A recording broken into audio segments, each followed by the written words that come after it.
Sometimes we just gotta have a little bit of fun, right? There are some topics we can explore in this channel that really have no relevance in today's NHL, but I still think they're cool to talk about, and I stumbled upon this tweet earlier yesterday, and it was so interesting that I just really wanted to make another video about it, because we've made a video talking about one half of this before, but not the other half. So, today's topic is the New York Rangers and their overall drafting scenario that we have seen over the past few years, especially in the 2017 draft. Now, if you remember what the Rangers did at that year, they traded up into the top 10 of that draft with the Arizona Coyotes. They took the 7th overall pick in 2017, and they had their eyes set on taking a guy probably from Sweden. Which is what they did, because they took Elias Andersson, who was supposed to be a good top 6 caliber two-way forward, who could really go out there, make some impacts at both ends of the ice, but eventually, a few silver medals later and a few unpleasant exchanges in the Rangers organization later, he found himself traded to the Los Angeles Kings. Okay, that's a different story. But we've spoken about this on the channel before, by the way. It actually turns out that Elias Andersson was not the main target for the Rangers. We had reports coming out several times talking about how the Rangers really wanted to draft another guy from Sweden instead, who was projected by some to actually be available at 7th overall. The Rangers moved up with the intention of taking this guy, but he went 2 spots earlier to the Vancouver Canucks. His name was Elias Pettersson. Now, today's tweet comes from Adam Z. Herman. He's a writer for Blue Shirt Banter. He is a New York Rangers beat report writer, and this tweet just popped up on my timeline randomly. It's from May 17, 2018. Take a look at this. This is extremely anecdotal, but the last 2 times the Rangers aggressively tried to trade up in the top 10, it was to get Cale Makar and Clayton Keller. Either guy would be franchise-changing.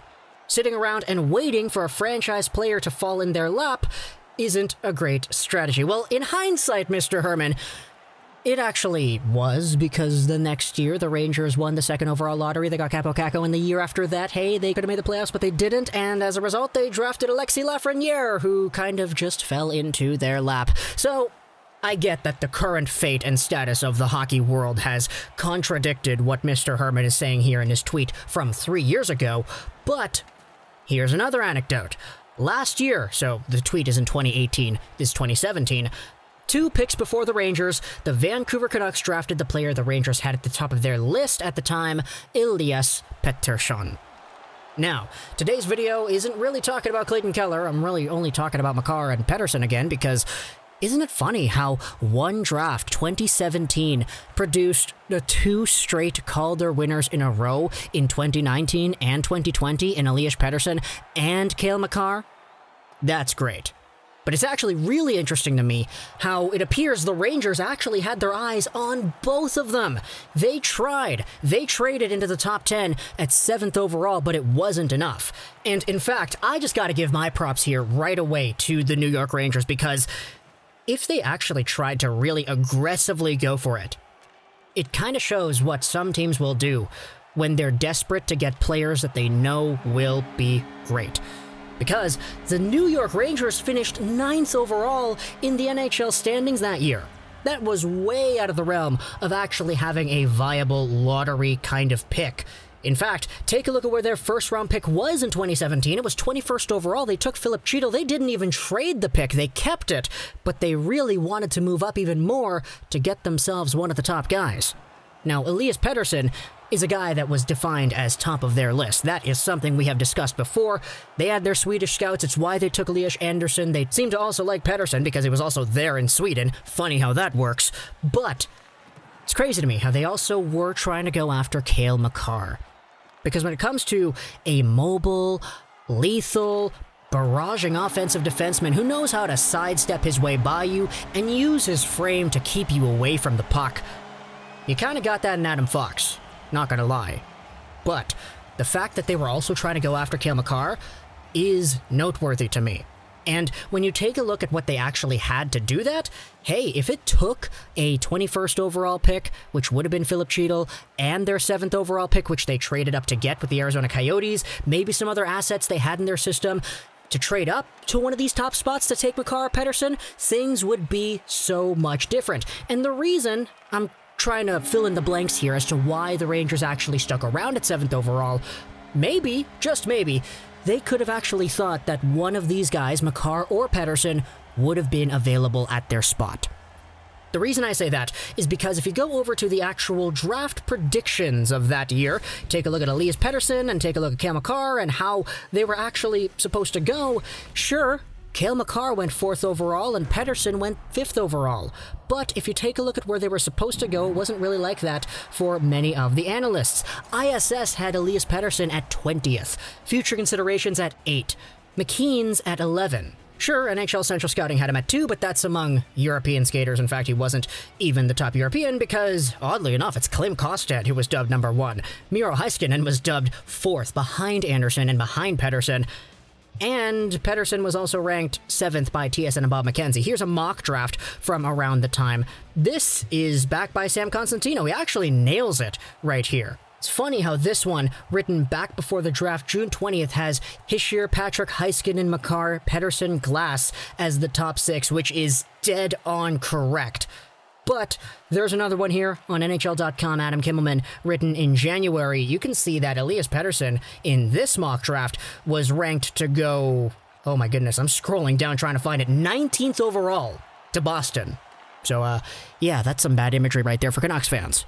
But for Pettersson, it was interesting because he was kind of underscouted. He was playing in the second-tier Swedish league. Sure, he was dominating and breaking records in that league, but he wasn't playing in the SHL like Lias Andersson was, so he didn't have that spotlight. He wasn't playing in the CHL like Gabe Vilardi or any of these other guys were, like Nico, Hischier, and Patrick, for example. He wasn't a top defenseman on his team in a number 1 league like Miro Heiskanen was, so the spotlight wasn't there. But you know who else didn't have that spotlight necessarily? Cale Makar. Now, he had a spotlight, don't get me wrong. But his draft year being played in the AJHL, which is Junior A hockey in Alberta, wasn't really seen with the same amount of respect as the guys playing in the WHL or the Finnish Liga like Heiskanen. As a result, even though people saw the elite talent and the skating and the offensive instincts, he was still only ranked 9th, 7th. TSN and Bob McKenzie had him at 4. Accurate. 9th by NHL Central Scouting, too. That's just for North American guys.